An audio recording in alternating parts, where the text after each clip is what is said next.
I want to break down for you in great detail now because we've only now come to understand what the exit of Sheikh Hasina from Dhaka actually looked like. Look at what our team has put together to give you a sense of just how dramatic and how close a call Sheikh Hasina had when she was hounded out and had to hightail it out of Dhaka and into India. 10 o'clock in the morning, the Ghana Bhavan, that's the Prime Minister's residence, there was reports of fresh violence right outside.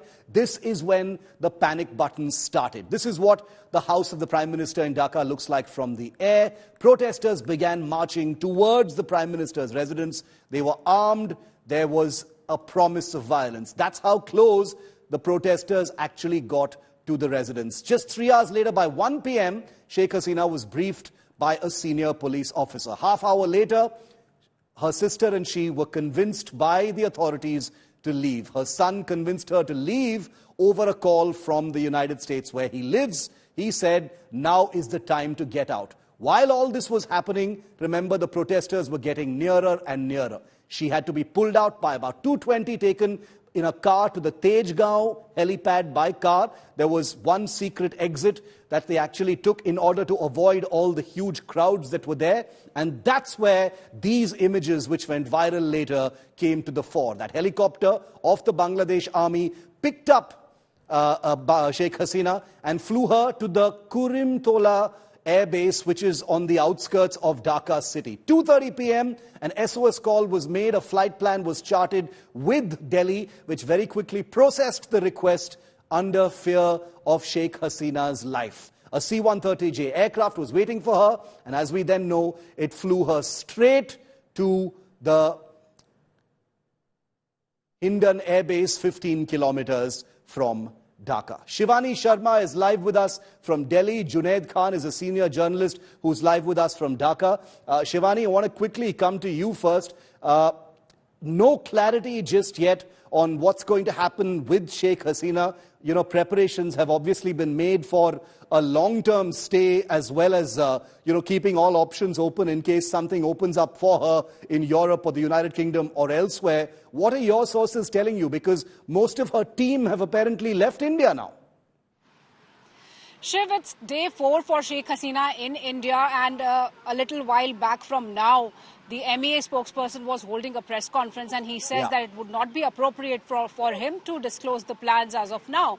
But what we understand from the inputs that our sources have been giving us, that she might soon leave the Indian soil. She's already into talks with certain nations.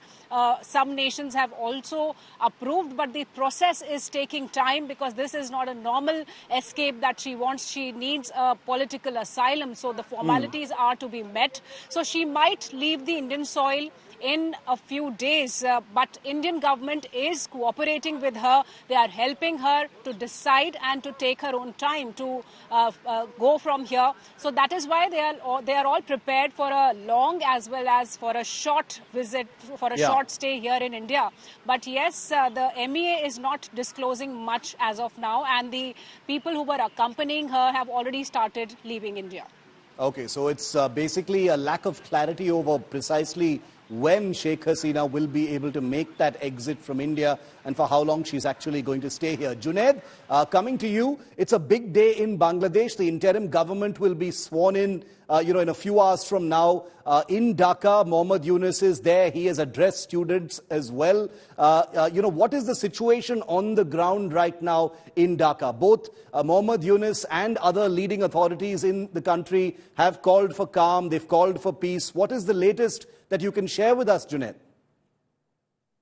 Okay, after Mr. Yunus landed in Shahjalan International Airport, after that the people they are watching him on TV and his speech. He already did a press conference in airport, and after that the whole nation is watching, trying to watch his oath, which will take place in 8:30.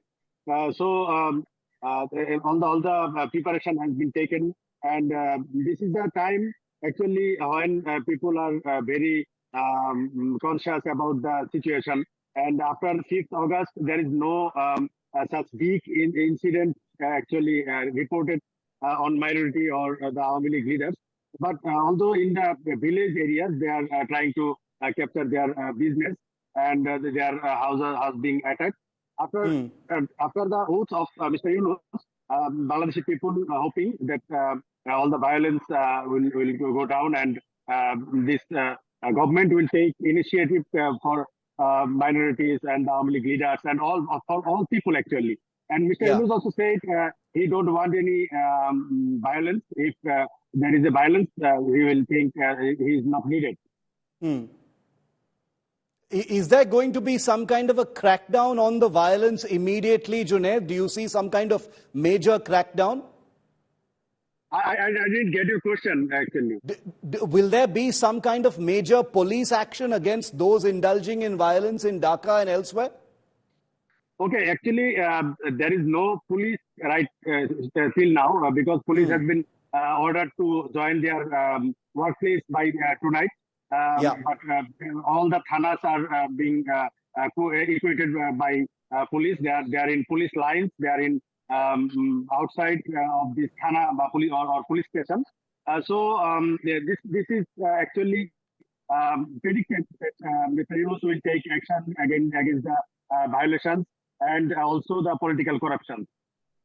Okay, Junaid Khan, thank you very much for getting us that live report from Dhaka, which we're going to look at very, very closely. Shivani also will continue to report minute by minute what's happening with Sheikh Hasina and how the government is navigating this very, very tricky, very challenging situation. Sheikh Hasina, 4 days and counting on Indian soil.